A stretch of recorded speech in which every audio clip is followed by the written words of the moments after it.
নমস্কার, অ্যাস্ট্রো রাজু চ্যানেলে আপনাদেরকে স্বাগত। আপনাদের সাথে আমি রাজু। আলোচনা করব 1 জানুয়ারি থেকে 7 জানুয়ারি 2024 এই সপ্তাহটি বৃষভ রাশির ওপর কী ধরনের প্রভাব আসতে পারে।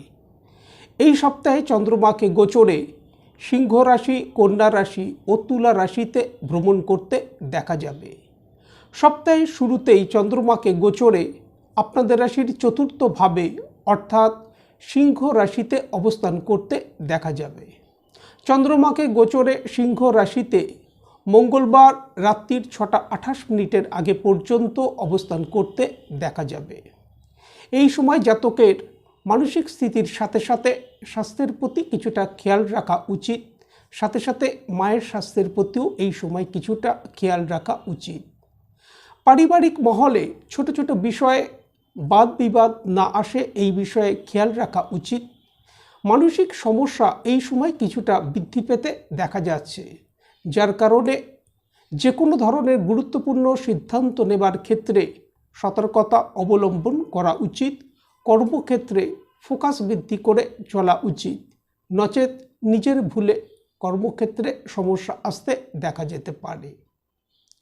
মঙ্গলবার রাত্রির 6টা 28 পর চন্দ্রমা গোচরে আপনাদের রাশির পঞ্চম ভাবে অর্থাৎ কন্যা রাশিতে প্রবেশ করবে এবং শুক্রবার সকাল 6টা 47 আগে পর্যন্ত চন্দ্রমাকে গোচরে কন্যা রাশিতেই অবস্থান করতে দেখা যাবে।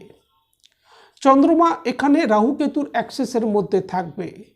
কেতুর সাথে চন্দ্রের যুতি হবার কারণে গ্রহণ দোষ তৈরি হবে, আর এই গ্রহণ দোষ তৈরি হবার কারণে মানসিক সমস্যা এই সময় কিছুটা বৃদ্ধি পেতে দেখা যাবে। কর্মক্ষেত্র, ব্যবসায়িক স্থলে অগ্রগতি এই সময় আসতে দেখা যাচ্ছে, তবে ব্যক্তিগত জীবনে মানসিক কিছু সমস্যা এই সময় মনের মধ্যে কাজ করতে দেখা যাবার যথেষ্ট সম্ভাবনা। কর্মক্ষেত্রে স্ট্রেস এই সময় কিছুটা বৃদ্ধি পেতে দেখা যেতে পারে। সাথে সাথে কিছু কাজ সম্পন্ন হবার ক্ষেত্রে ডিলে হতে দেখা যাবার সম্ভাবনা।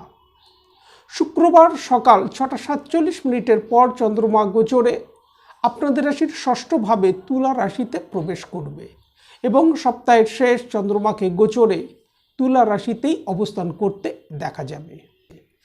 সপ্তাহের মধ্যভাগে চন্দ্রমা রাহুকেতুর অ্যাক্সেসের মধ্যে থাকার কারণে যে সকল সমস্যা আসছিল তা থেকে এই সময় রিলিফ আসতে দেখা যাবে। চন্দ্র এখানে বৃহস্পতির দ্বারা দিষ্ট হবে, গজকেশরী যোগ তৈরি হবে। আটকে থাকা কিছু কাজ এই সময় সম্পন্ন হতে দেখা যাচ্ছে। জাতকের মধ্যে উৎসাহ, উদ্দীপনা এগুলো এই সময় বৃদ্ধি পেতে দেখা যাবার যথেষ্ট সম্ভাবনা। কর্মক্ষেত্রে এই সময় অগ্রগতি আসতে দেখা যাচ্ছে। দাম্পত্য জীবন, প্রেম প্রণয়ের ক্ষেত্রে এই সময় আস্থা বৃদ্ধি করে চলা উচিত। বিদ্যার্থীদের বিদ্যাক্ষেত্রে ফোকাস বৃদ্ধি করার প্রয়োজন। এই সময় যদি নিত্য শ্রী সূক্তম পাঠ করা যায় তা থেকে যথেষ্ট লাভপ্রাপ্তি সম্ভাবনা। আজ এই পর্যন্ত। নমস্কার।